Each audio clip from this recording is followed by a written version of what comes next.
The only real revolution is the enlightenment of mind and the improvement of character. The only real revolutionists are philosophers and saints. Will Durant. America, the land of the free, was founded on a revolution. A revolution that was fought for a declaration of the right of men to govern themselves, to provide equal opportunity for all citizens, and to assure justice under law. Nowhere in the world at that time was such a comprehensive declaration in effect, formulated by our founding fathers and embodying these principles. It was the dawning of a new age in the history of mankind. The human spirit, ever struggling to be free, found voice in a new nation remarkable for its declaration of independence, its constitution, and its declaration of human rights. Even more remarkable was the establishment of a united government of disparate states out of the raw material of diverse peoples from all over the world, making it the first nation in history to gather such a vast range of races and nationalities into one federated geographical union under one flag.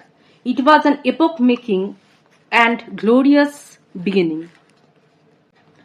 But this new nation was ushered into an age when the world was to see an industrial revolution that progressed with an acceleration that eventually affected the lives of human beings in every corner of the globe. Men, eager and dazzled by this new dimension to life, brought to its development and exploitation old ways of thinking, old habit patterns established through the ages when the world was insular and divided. They came to a rich and undeveloped new territory with not only their strength, courage and ingenuity, but also their hunger for wealth and power. From the beginning of American history, the nation has been polarized by two contending forces: the high ideals of constitutional democracy and the exploitation of resources and people by men eager for riches and command. In the short history of the United States, events have telescoped with astonishing speed, making us today the richest and most powerful nation in the world. A nation now beset by a dominant role in a nuclear age. The forces of uncontrolled ambition and legalized greed, given unlimited scope for development in a new and rich land, have cast their shadows across our sturdy beginnings, darkening our lives and our hopes as the abundance wanes. Our revolution of 1776 has passed into history. We revive the slogans of that event from time to time with passionate intensity, but we seem to have forgotten the pith and marrow of its excellent Declaration of Human Rights as we prepare for global conflict in the name of self-defense, a concept as obsolete as the dinosaur. We cast a patronizing glance at the aspirations of millions of our fellow humans all over the globe who ask, as we did once, for freedom from tyranny and autocratic power, often using our own revolutionary principles and slogans in their search for human justice. It is our own pathological and unexamined reaction to the word communism that has blinded us to their legitimate struggles and has aligned the world into two armed camps. Thus, we find ourselves today faced with the threat of a war that could end our planet, pointing our fingers at the other side to justify our stance without searching into our own behavior and actions. As Americans, famous everywhere for our political acumen, we continue to search for political solutions to problems that lie deeper than national security or economic progress. We are neglecting our most pressing need, national strength based on moral character.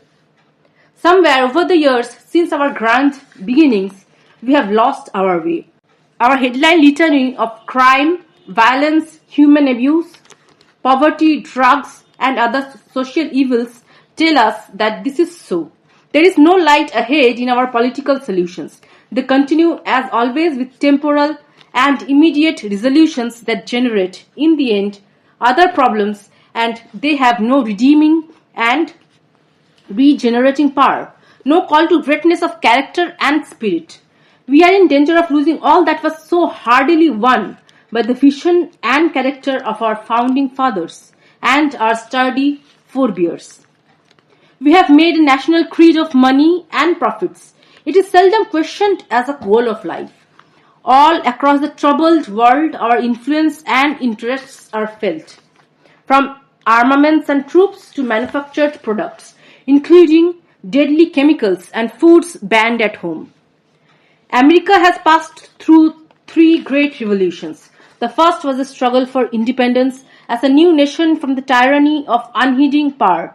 The second was a civil war, an internal revolution, which amplified in principle the rights of all citizens and consolidated the Union. The third was an industrial revolution which freed men and women from heavy labor and opened up world markets, but which did not bring about corresponding advances in the consciousness of man. We have been given much. Perhaps the time has come to realize that much is expected of us, that we have the potential to be great in the only way that will lead to a peaceful world. Perhaps we are a sleeping giant, weary of wealth and power and its attendant moral decay, ready to stretch and awaken and usher in a new revolution of the spirit in the evolution of mankind. This book proposes to tell of an advent on the American scene of a voice from the East, which in a few short years sowed the seeds of a regeneration of a great people. At the turn of the century, an unheralded and white revolution took place across the land. A message, a gift was given to the American people in words of such universal wisdom and power that those who heard them at the time found their lives changed and their spirits freed. It was a message of humanism in depth, a ringing declaration of a science of human development that did not deny but deepened to new dimensions. America's achievements in science and humanistic philosophy. It was not a call to a new religion but to a new way of thinking about religion, not a call to an emotional revival as a catharsis for fear and insecurity, but a call to a universal science of spiritual life that affirmed man as God and asked him to look within, to turn inward in order to discover the ground of his being and there to discover the same ground in all. The following pages are about the apostle to the West, who appeared like a new star in the eastern sky, who was offered the chair of Eastern philosophy at Harvard University, who took the World Parliament of Religions in Chicago in 1893 by storm, who found great hope for the future in Americans, and he wrote Home to India from America. By combining some of the active and heroic elements of the West with the calm virtues of the Hindus, there will come a type of man far superior to any that have ever been in the world. It is of this messenger we will speak, hoping that our countrymen will find that the time has come to open the great gift that he gave us.